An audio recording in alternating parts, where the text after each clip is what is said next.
Hi, everybody, and welcome to episode 20 of the official YPM On the Hook podcast. My name is Rick. I'll be your host for the next half hour or so, and I'm very excited for today's episode. In addition to it being episode 20, which we only just realized today, nearly 2 years of having you guys come and spend your time with us.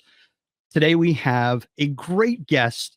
Jewelianna Ramos is with us, actress, stunt person, martial artist. Is there anything you don't do, Jules? Welcome to the show. I don't ice skate, so we'll leave that to them. Really? Hey guys, I am a professional martial artist turned stunt woman, and as of the late, very proud to be an actress. And I'm so excited to be spending my day chatting with y'all on the hook. Nice. Thank you, Julianna. One of the things I want to get out of the way right up front, if Jules looks familiar to you from some of our work, it's because we had the great honor of having the opportunity of working with you on Suicide Squad. You did our live action kind of, I don't know, what was it, like a villain training and an obstacle course? It was too much fun for it to be called work. I mean, we did like this in real life, traversing Metropolis in order to get people really to see how we had fun in pursuit of the Suicide Squad video game coming out. That was such a cool shoot. I unfortunately didn't get to go, but I saw all the B-roll from it too, and it looks like you guys just had fun every single moment of it. And the end result was fantastic. You guys were all great. Thank you. I kind of want to start at the beginning. Yeah. You're an accomplished martial artist. Thank you. How did that start? Well, I've been fortunate to be a martial artist since birth or before that. My parents were my instructors. I was basically born and raised on the mats. My father was my main instructor. My uncles all have karate schools, and my parents had a karate school before they had me. And after that, we just continued to have martial arts schools. It's all I really knew. Fortunate that I was also not pressured to do martial arts. So when I was 5 years old, kindergarten peer pressure, the huge, the girls were like, ew, karate's for boys. You can't do karate. You have to do dance, gymnastics, cheerleading, this and that. And I was like, okay, I guess. So I quit martial arts, and my parents were like, sure, what do you want to try? I got to try all the other sports and after school activities that my little heart decided to, and I tried it all. But at 8 years old, I remember my dad saying, hey, on Saturday morning, I'm going to go train at your uncle's karate school. Do you want to come with? And I was like, yeah, please. Like, get me out of here. Ballet is not it. Please. And so I went, and that day I actually I remember visuals and everything. My first day back in class, at that white belt around my waist, earning my first stripe. My dad failed me for my second stripe because I didn't keep my balance on my 3-count front kick. And just knowing, I got home and I told my mom, I was like, Mom, like, this is what I want to do. Like, I know I told you guys I didn't want to do it, but this is what I want to do. I knew it was my passion, and I had been bitten by the karate bug. I had karate fever, and I just wanted to eat, sleep, drink. You couldn't get me out of that karate school. I wanted to sleep over at the karate school if you let me.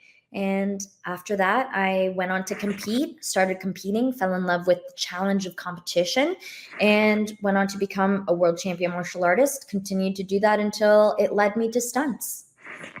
That feels like almost a natural progression, a little bit. The physicality is similar. Mm-hmm. Very similar. So the beautiful thing about being a martial artist is that a lot of the things that we do in Stunts has a somewhat similar feel or names. And obviously a lot of fight scenes are martial arts oriented, but film fighting is very different from actual martial arts. So learning how to apply that is cool, and seeing that there's multiple ways to do the same moves.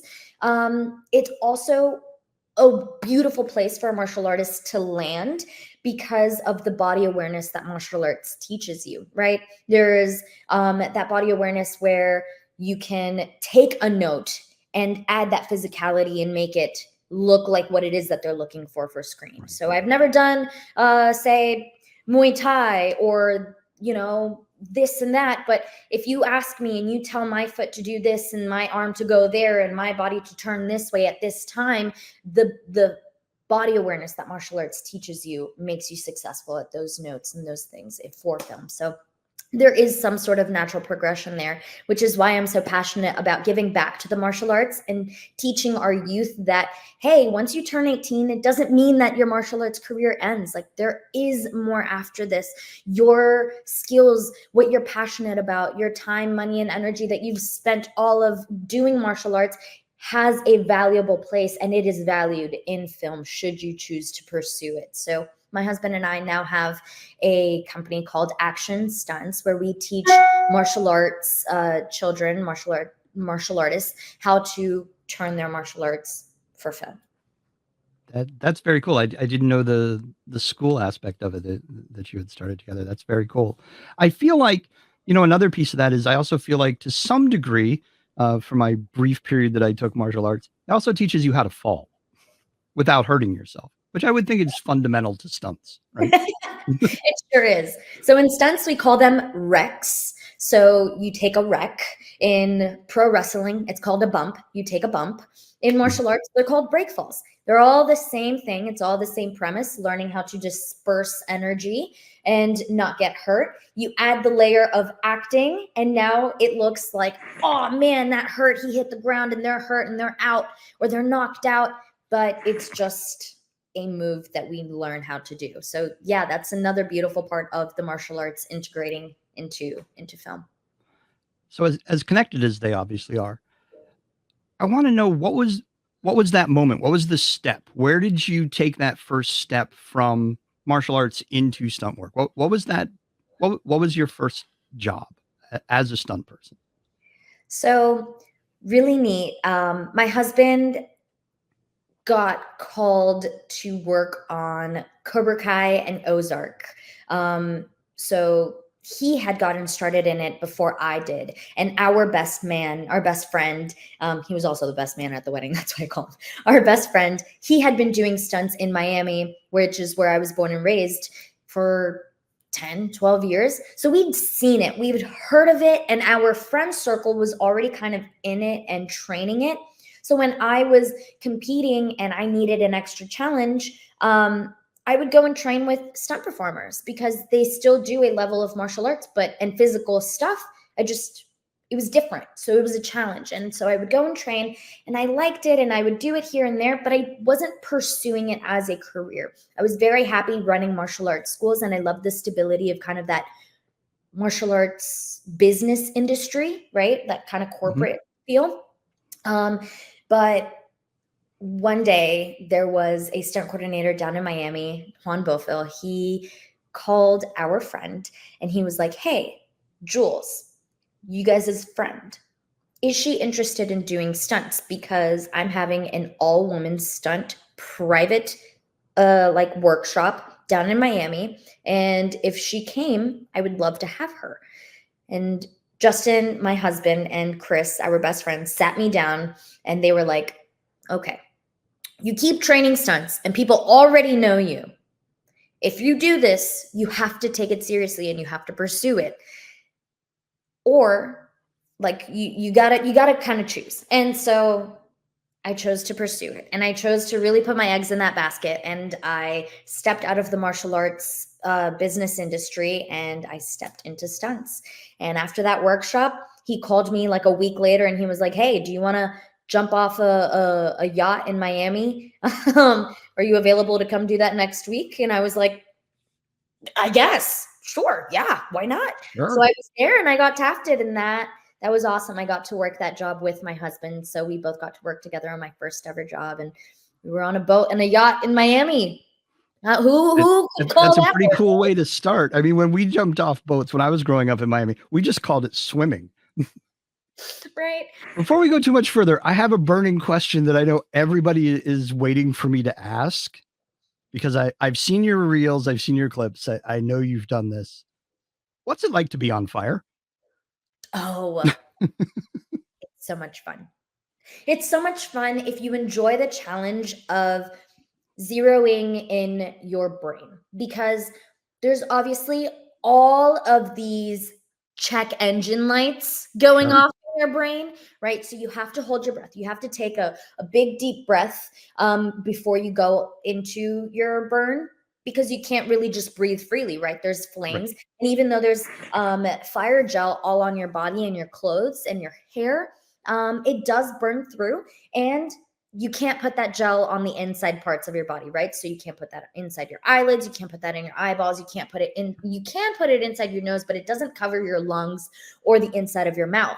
So if you breathe, you get fire in there. So there's a lot of moving factors to being on fire. And if you can zero in your brain, you can have a good performance, you can tell a story, you can do cool physical things, as long as you don't break those rules that there are with fire. And it's a challenge, and it's fun. It gives you that It's fun to be on fire. it really is, because when else do you really have all those hazard lights going off where you have to challenge yourself to get your brain to think of that one goal you have, that story you're telling, right? Right. You don't really get I can imagine it's a real challenge from an acting side to do that. I'm panicked. I'm running around. I'm on fire. I'm freaking out while also being super hyper focused at the same time, so that you don't accidentally actually catch on fire. Yeah, absolutely. As an actor, it's really neat because there's times where you have to act like you're scared, or you have to act like you're freaking out, or you have to act like you are being tied. There's so many different stories, and remembering certain beats. If you're interacting with other people, where is camera? How do you play the camera so that they see the best of the fire? There's a lot of different aspects to it. So it's similar to being underwater when I have to do like a long breath hold and perform underwater. I can't breathe. There's all these things in my brain that's telling you you need oxygen, but you put it to the side and you say, no, I'm telling a story, and I will give you oxygen when I give you oxygen. You, you'll mildly suffocate and like it. We'll just get through the scene and be fine. It'll be okay. That's just the That's water. actually a a really good entrance into my question on selling it. How challenging is it as a stunt person to really kind of, because I think you guys have a double job when you're trying to like sell a fight, right? Like trying to make it look as real as possible without anybody actually getting, boards broken over their heads or bottles or any of these things. While at the same time, you have to stay in the character in a way that's true to your actor, right? So how Absolutely. how challenging is that to take all of those elements and kind of just put them into a scene? Yeah. So there's a lot of layers to it, right? So we study the same script that the actors do.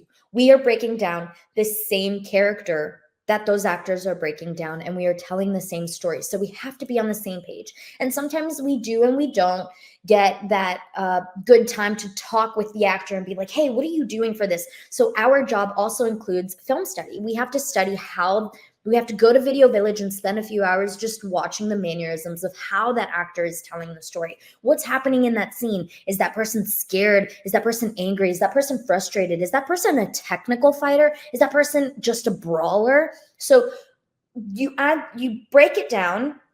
That's one layer. Then you have the layer of, being safe and doing your job. You should have enough training that safety and performing it safely comes naturally. You almost don't have to think about it at this point. And then you have to think about your environment, right? There's objects of opportunity. Sometimes things don't go right, and you have to improv and still stay in character. Who are you playing off of? Do you trust them? How much space should you have? So all of those layers kind of compound, and you take your time breaking down each one. But ultimately, it's an extreme challenge, which is what makes it so fun, because like I said, not everything goes right. And Right. playing with some people, right, they'll forget the choreography, and they'll kind of give you that look, and you have to take charge in the character that you are still telling. If you just ran and now you're fighting Ghostface, you can't just like all of a sudden stand up and start fighting. What is a scared girl fight back with, right? And Right. so being really secure and doing your homework has to be a big part of the job that is not really talked about a lot. And it's what makes it so challenging and so fun and so consuming. I love that everything we've talked about so far, you make sure to point out that it's fun. Yeah. It's real easy to tell you enjoy what you do immensely. I am so passionate. I'm a passionate human anyways, and anything that I've ever done, but specifically this one, where it allows me as a martial artist, as a female, as somebody that enjoys a mental, physical, and emotional challenge, this career really allows me to be me at a whole, and it's a lot of fun. It's a lot of fun, but not always. Sometimes things happen. Yes. Correct. So, I mean, injuries part of the job. Mm-hmm. Have you ever been in a situation though where you've been in a scene and you're really deep in it, everything's going right, and you're doing such a great job that you somehow manage to get injured and nobody really notices? How do you take that? Do you press through the scene? Do you say you need a cut? Do you hope somebody on the other side of the camera sees it and yells cut? What happens there? So, as a stunt performer, it's almost it's an unofficial official rule, right? Where you as a stunt performer don't want to call for the medic. There's Right. there's not a world where that is your first option as a stunt performer. And so I remember working on a show that I hold near and dear. It was my first run of the show. I was on for the entirety of it, doubling one of the leads, and it was one of our easier days, right? We're running in the forest. She's part werewolf. So there's some parts where we're running in the forest. It's dark. We just see her silhouette. And she kind of goes from like all fours to like running to all fours to running. And there's a tree log that I kind of like parkour vault over it and just keep running. Honestly, I was just running. It's not difficult. But the factor is that it is dark. There are leaves and there are tree branches, divots, and all that sorts of stuff under there. And one simple misstep and my ankle is dislocated. Oh, I remember landing and looking up. I bailed out of it and I look up and I can see the bottom of my foot facing me. So I'm looking up and the bottom of my foot is looking at me and I go, oh. They yell cut because my silhouette has disappeared in the forest. They're pretty far out. It's a wide. So they're just like, oh, all good, cut. We got it. That's plenty of B-roll for us to cut into her running in the forest. But I take a second and I haven't just showed up back to our stunt, base camp yet. So one of my castmates runs over and he looks at me and he goes, dude, you tumbled. Are you good? He thought I just tucked and rolled like I usually do, or it was part of like the parkour scene. And I go, I just grabbed my foot. It's broken. And it like, I snapped it back into place. It just like, whoop, snapped back into place. And I was like, I just need you to go get me my gear bag and I'm going to be okay. I'm going to be fine. I just reset it. I'll deal with this tomorrow. And he's like, good, because they yelled cut. They said they got it. They don't need anything else. We'll deal with this when we wrap. It's like 3:00 in the morning. He goes and he gets me my gear bag. I take out lidocaine. I spray lidocaine. I wrap it with self-adhesive wrap. I put it back in my boot. There were some Doc Martens. I tied the laces real tight. And I just walked out of the forest and they were like, oh man, you took a while. And I was like, yeah, I lost a contact. So I had to just find it in there, but we're all good. So then I just sat at base camp. They brought me my lunch. So I didn't have to like break and walk anywhere. My immediate like castmates and stunt, friends knew. And so they helped me kind of get through it. Went home, went and got it checked out the following day, dealt with it. And 2 weeks later, I was back on set. It just wow. There were no additional scenes for you that night, right? No, because Lucky. there's a gun. He knew. Crazy. That's probably the best case scenario for an injury. Best case scenario, honestly. It worked out. I still deal with it to this day. I still have to wear my ankle brace, and there are some moves. There's not the same mobility. It likes to just pop in and out. The tendons are loose. I'm supposed to get surgery for it, but there's a 6-month recovery time. And I don't have that at this point in my career. So we'll push through. What's it like coming back from that kind of injury? And is there a mental cost to this?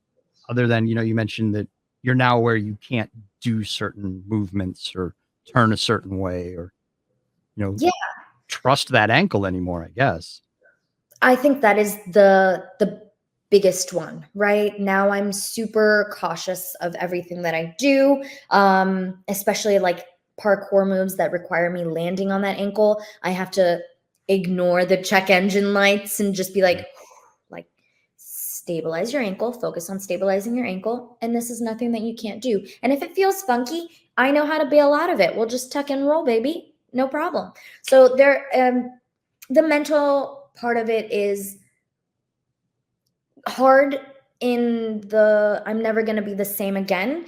And how can I preemptively get on top of things that could potentially injure it again? But other than that, it's just, like I said, study the course and truck it through. Clearly, it hasn't had too much of an impact on your availability to work because recently you've been in a couple of really interesting films, one of which I'm deeply jealous of because it's my favorite director of all time. Tim Burton is legend, and you have had the opportunity to work with him. Absolutely. And actually, one of my favorite, I'll go ahead and deem it my favorite production I've worked on yet. Like that's it. Like working side by side with Tim Burton, waking up and having breakfast at the same table as Tim Burton, dinner. He's taking pictures of us in costume because he's like, oh my gosh, you look so great as a shrinker. Let me airdrop you this, like just those moments. But they're all so real. They're personable. They're sweet. They're down to earth. There's no aura of them that makes them feel untouchable, which is so weird because he raised me, right? My favorite movie growing up was Nightmare Before Christmas and The Corpse Bride and Beetlejuice. My parents have made me watch. I started watching Beetlejuice when I was like 5-6 years old. So what's that like to be in the sequel to a movie that your parents basically raised you on? It was unreal. And honestly, when I smacked into that tree, when I did the big stunt gag, Tim Burton, of all people, forgot to yell cut. So he stood up in Video Village and started clapping, and he was like, fantastic. And he started clapping, and he walks out, stands in front of like a cam, and he gives me a hug, and he goes, that was so amazing. I'm not going to make you do it again. And I looked up at him and I was like, he just said fantastic. And then I reminded him, I was like, hey, but I would do it as many times as you need me to, like for you, anything. But did you go back to the film crew and say, hey, can I get a cut of that last part? Unfortunately, as soon as he started to walk out of Video Village and his AD saw that he was about to walk in front of camera, he was like, I think that's a cut. And so they cut. I was like, that would have been a nice clip to have. And of course, obviously, we're talking about, can we say it? I've said it once already, so we'll risk 2 more. We're talking about Beetlejuice. We and are. You doubled for Jenna Ortega, which was, she is the sweetest, kindest, most genuine little human I have had the pleasure of working with. She pays everyone a compliment. She's so giving. She loves to pay compliments to anybody that she comes in contact with. She'll go out of her way to go and step out and take pictures with fans that have showed up to location. She'll go and sign autographs in between takes. She loves to call her family on FaceTime and keep them updated. She's just a real wholesome human, and I'm very proud of the person that she is and the message that she likes to spread about empowerment. She loves to bring, we had a lot of conversations about how proud we are to be Latinas, both Puerto Rican, and get to tell these stories, because we didn't grow up seeing a whole lot of Latinas represented in the film industry, and to be, you know, a character and the stunt and both Latina. It meant a lot to both of us, and we had some good moments, good hugs, and it was nice. That's excellent. You're also recently in another film, kind of a big deal. Couple of well-known actors in it, yeah? Which one? Oh, which one? That sounded incredibly it really did. I'm so sorry. That is not me at all. It's totally fine. I loved it. I thought it was perfect. A couple of bad boys, I hear. Oh yeah, a couple of bad boys. Oh my goodness, that one was such an honor, because it is my first big screen acting debut, right? It's a big deal, especially as a stunt woman that has transitioned into acting. The second unit director, Greg Rementer, which I look up to incredibly, one of my favorite stunt coordinators to work for. I had just worked with him on Red One, which is the Christmas movie with The Rock that's about to come out. Yep. So I played Agent Penguin on there. And so we spent a lot of time together, and he was like, hey, I've got a project right after this movie that I think there's a part you'd be perfect for. A few weeks later, after we wrapped Red One, I get a call from him while I'm at work on Jackpot, which is that Amazon action comedy movie with John Cena and Awkwafina. While I was on set there, I was in the dojo. My phone, I was talking to my coordinator there. My phone goes off and it says Greg Rementer. And my stunt coordinator there looks at it and he goes, I think you should take that. And I go, may I? And he goes, looks like you got to go to the bathroom. So I run out and I go stand outside and I answer the call. And he's like, hey, do you have an acting reel? And I was like,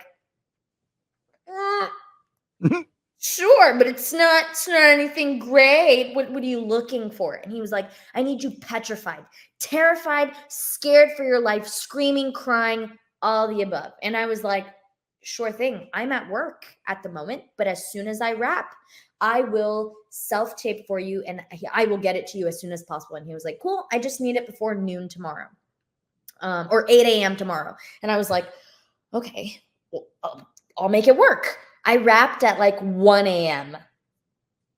So here I am going after doing stunts all day. I get home. I'm super tired. I wake up my husband. Hey, I need to self-tape. And he was like, can you do it tomorrow? And I was like, no. It has to be done now. So we wake up and I'm sitting on sweaty, dirty. I've got bruises everywhere from my work day. I'm just sitting on the floor and he goes, all right, be terrified. And I didn't have it in me. I just couldn't, I couldn't muster the tears. I couldn't get it out of it. And we started to really get into the character, right? We build our own little backstory. I didn't have sides. So my audition is just whatever I wanted to give them. Mm-hmm. And so I eventually get to that point. It's like 3 a.m. at this point. Tears, screaming, crying, terrified, scared for my life. Send it to Greg. And I'm like, I'm so sorry. It's so late. But here you go. And thank you for your consideration anyways. The following morning, I'm back at work on Jackpot. And he calls me, but I missed the call. And then I see a text that says, hey, showed your audition to the directors and they love you. We want to book you, but I have some things I want to talk to you about. So I call him back as soon as I can. And he's like, hey, if you're down, we're down. You booked it. And I'm like, yeah, if you think it's good for me, I'm there. Yeah, let's do it. Right. Fantastic. The experience was great, but leading up to it and them having that much faith in me made it feel that much sweeter. So I'm ever so grateful working with Eric Dane alongside him, such an amazing actor that I've been watching since I was young. He made me feel so comfortable. He was so respectful. He helped my character come out. He was like, dude, you're awesome. You're killing it. We've been doing this for 8 hours and you still have this same energy as when we started. He really commended me for the job and made me feel confident in what I was doing, and I had a blast. Was it easier to act than it was to do stunts? I would think 8 hours acting maybe is not as taxing as 8 hours worth of stunts. So what's funny is it's actually a stunt acting role, right? Okay. So the reason why it got cut out in the final edit of the film on Bad Boys Ride or Die, but originally, Eric Dane, once he does the thing and I'm unalived on his lap, I'm in a bikini, so I don't get the leisure of pads, and also we can see the floor, so I don't get the leisure of mats. I have to dead body get through. He shucks me off of him, so my dead body my body goes onto the floor, and I have to break that fall without looking like I prepped for that fall or broke the fall. I just have to eat it. And so a combination of both, probably one of the hardest things, right? Because I'm crying, tears, trying to get tears out of my face for 10 hours. On top of that, just dead, flopping onto the floor, head smacking the ground and just laying there while they do the rest of the scene, right? And at one point, I remember the directors were like, can we get some more tears again? And I was like, I don't think I drink enough water. I didn't taste myself. All my tears were gone like 2 hours ago. And so they were like, no problem. We'll get you a tear stick. So here comes makeup, and they put the menthol tear stick on my eyes. It's burning, but no tears. Oof. I was run dry. So being able to still tell that I'm terrified, held hostage, I'm crying for my life without tears actually running down my face was very difficult. But Eric and my other castmates really helped me pull that character and sell that story. And it was challenging, but like I said, challenging is fun for me. And in true Hollywood style, sadly, it gets cut. Right. I feel like I need but wait, that's still not all. Because you also do motion capture performances. I do. I don't know if you can tell, just from the little bit of time that we've been here, but I am very animated, right? I talk and I love to tell stories with my body. I love to talk with my hands. If I can go into a voice, I will. I'll do little impressions. I also like to show what I do with my body, and that's just something that comes naturally to me. So obviously, that being that, I fit in the motion caption world where it's telling stories with just physicality, no words, and being able to bring characters to life. And my favorite one was Mortal Kombat 1. Mortal Kombat 1 has been a dream come true, right? As a martial artist, Sure. that's the pinnacle, right? Isn't it? And so actually just today, Mortal Kombat 1 expansion pack came out, and my husband's playing it as we speak. We got to see Harumi for the first time ever in the Mortal Kombat universe not play a damsel in distress as Scorpion's wife. She is a badass, and it's so much fun. I didn't want to give it away, but I hope you guys play and get to see her come to life. And also Sector, she is a female this time around, and I had the great honor of helping that character be told in her story alongside some phenomenal stunt performers like Lauren Marie Kim. She's known for her Star Wars stuff, and she played Cyrax, and we got to do some stuff together. And Andrew Franklin, phenomenal, also martial artist and stunt performer. He got to bring Sub-Zero to life, and Jordan Okubo as Scorpion. And it was a beautiful time to bring those characters together that we already know and love and have a really high standard to live up to, right? Decades of fandom and people who played as kids and still play now as adults and older adults. And yeah. But my real question is, was it fun? It was fun. It was fun. That most definitely it was fun. I mean, getting to do what I was born and raised doing and immortalize it. Haha, mortal. But Immortal Kombat? Yeah, for it to live Spoiler alert. Forever, for it to be documented, for it to tell a story for hundreds and thousands, millions of people that not only are fans, but are probably know martial arts, because a lot of martial artists love to play the game, but really get to see that authentic kick, that authentic weapon work, that authentic fight choreo. It's beautiful. It was fun. I'm almost afraid to ask at this point because right now you are a martial artist, stunt woman, an actress, a motion capture artist. What do you want to do next? What do What's I a challenge sitting out there that you want to take on? So definitely in the shorter term goals, I want to pursue more of the stunt performing.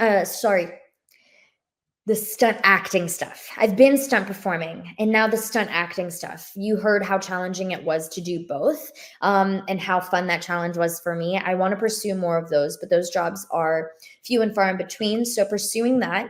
Also, my long-term goal is to become a producer. I am a businesswoman at heart. We've been entrepreneurs for years, and getting to exercise that in the industry that I'm so passionate about, I'd love to continue to create opportunities for other people, put people on the right seats on the bus, put passionate people in places where they can thrive, artists where they can have a safe place to do what they do and be able to put food on their plates. I'm passionate about creating and storytelling, and I think becoming a producer would be a great way for me to exercise all the things that I'm passionate about. You want to do all the things, All the things. all the things because they're fun. Because they're fun. And why wouldn't I, right? If Right. I have been blessed with all of these options and the gumption to go for it, why not go for the most, right? Check all the boxes off. Life is not promised, and I think it's really I've got a track record that makes me feel confident in moving in the direction of wherever my heart kind of wants to go for it, because if I've landed on my feet before, it's a good chance I'll land on my feet again.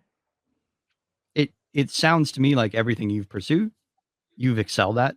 So do everything, literally do all the things. Thank But I do have a question.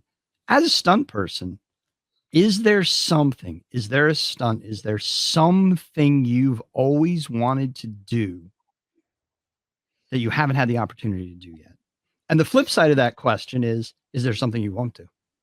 Is there a stunt that you just think about and you go, nope? Nope, not for me. I'll answer that one because that one's easier. That one would be the high fall section of our industry. I don't know if you have Mhm. seen Fall Guy. Um, they did this insane 150-foot high fall off of the helicopter onto an airbag. Love it.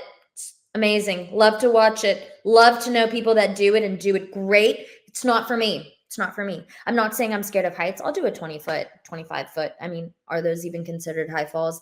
Not really, but I'll do a low fall, 20, 25 feet. But anything above that, go get a specialist. Yeah, that's them. That's their thing. That and like big car, motorcycle stunt jumps and roll. There are plenty of women that excel in that, and that is their thing. Go get them. I'll recommend you some. Um, that now the big stuff that I would be excited to do would probably be, I want to say something like a wire work related helicopter jump thing, but wired, like Right. rigged up with a safety line. Like, I think there was a few movies we've seen, like, oh, in Bad Boys, not Ride Mhm. or Die, the previous one, he Will Smith had a thing where he was on a ladder hanging off of a helicopter. That looks like so much fun. Oh my goodness. I would love that. He's assisted by a wire. He's not going anywhere. I just gotta Right. trust that that helicopter is gonna get me safely. That part. That sounds like fun. What is it about that stunt or that type of stunt? Because in my brain, I'm actually seeing, the scene from like The Matrix where you have Neo and Morpheus. Morpheus jumps out of the building, Neo jumps out of the helicopter, and they grab each other. And that it's all wire work, but it looks absolutely insane. What is it about that type of work that you're okay with, but not the fall part? So I have been blessed to work continuously with phenomenal riggers. And I mean, like specifically one, Michael Hansen. I worked with him on Black Panther Wakanda Forever. I worked with him on Jackpot. I'm working with him on Peacemaker. He's been my rigger for so many things. I trust him with my life, literally. So if I have a good rigging team that I know and trust, I put my life in their hands, no problem. I trust myself, but there is that 1 inch room for error that is not forgiving when it comes to high falls. If you do not land perfectly on that X marks the spot on that airbag, anywhere else on that airbag, it's a no-go. Even if you land on the airbag, but it is not in that center part that you are told is your target, I have unfortunately seen and heard of experiences where that person doesn't get to go home, and people have watched somebody, lose their life because they were off. Like their head and their body landed on the airbag, but their legs were just out of that target, and it doesn't do the same job. So that kind of small room of air, like I don't feel comfortable doing that with airbags in high falls. But rigging and wires, I've only had great experiences with the rigging teams. So if I really trusted them, I would feel comfortable. And I think that would be just another level of adrenaline that I am in pursuit of. I would imagine that implicit trust is it's required even just in a normal fight scene. You have to trust your partner in that scene not to actually haul off and hit you, right? To make it look real without it ending up being real at any point in time. 1000%. And it sounds like to me that what you're describing is acceptable risk. Like 20% chance of something might be bad. Okay, 21 too much, right? Correct. And a big part is in everything that I do, the reason why we are successful as stunt performers isn't because we do dumb stuff. Everything is risk mitigation, right? It's being a good risk taker, the art of risk, and being able to have exit strategies and contingency plans. Okay, if this car is supposed to hit me here and I'm supposed to go there, but something goes wrong, what are my 3 exit strategies? How can I bail out? How can I move away? How can I land safely? Where am I going to go? How am I going to do it? As long as you can put those plans into place, then you feel comfortable taking that risk. Cool, do it. If you can't really be a good risk taker, then this isn't a place for you. If you're just a daredevil, then this stunt industry is not for you. I'm really glad you said that because I think there's this perception in the general populace that, stunt people are just a little bit crazy and they're just about living on that razor thin edge, and that's just how they get their kicks. I think there's a very big misconception that this is all crazy people doing crazy things and they accept insane risks for, a few dollars here and there, which to the general populace does kind of sound a little bit insane, being on fire or, jumping out of a helicopter, even with a wire. It all does seem a little extreme. So when you talk to people, when someone, let's say you were to tell someone very interested in being a stunt person who comes up to you and says, man, I just want to wreck a motorcycle and walk away. What is your advice to someone who says, I want to be a stunt person because this stuff all looks cool? Yeah. Well, the first thing usually I ask is, what's your background? Where do you come from? What have you done that is going to help you in being a stunt performer? A lot of times there's one coordinator where when people ask him that, he asks them, unless you were an Olympian or a professional athlete, you probably won't find yourself at home in stunt performing. And even though I don't completely agree with that, there has to be some sort of background that tells you have the body awareness to be a good physical risk taker. And why does it seem fun to you? Because sometimes it seems fun to that adrenaline seeking side of people, go do a tandem skydive. Go get it out of your system. But why does this feel like it's a viable career path for you? What of it? Because there is a lot of not so glamorous side to stunt performing. There is no agencies. You can't just be a good physical athlete and then get an agency and then that agent goes and looks for jobs for you. There's a huge hustle that goes into being a freelance performer, where if you aren't a really needed height, weight, look, skin tone, athletic ability, it's hard for you to get a job. If you don't have that hustle, that network, if you don't have that drive to go and put yourself out there and constantly be pursuing your next job, if you aren't willing to be freelance, then this probably isn't a good place for you, right? There's feast or famine in this industry. And when it is feast, you are forcibly gorged. And when it is famine, you better know how to hunker down. You better be ambitious in ways to find side hustles. You better know how to hustle in other ways. This cannot just be it, because it doesn't work that way.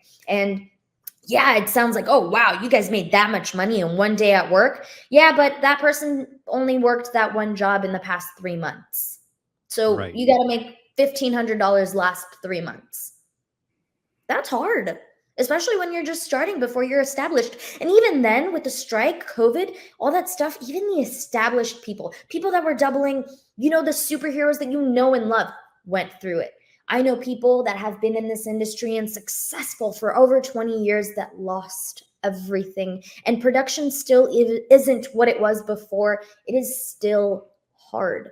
So unless you have a real burning passion for what you do and you are going to be doing it 100 hours a week with and without a paycheck, then we have to reconsider if this is for you. I think that probably just changed a lot of people's minds in whether or not they want to become stunt people.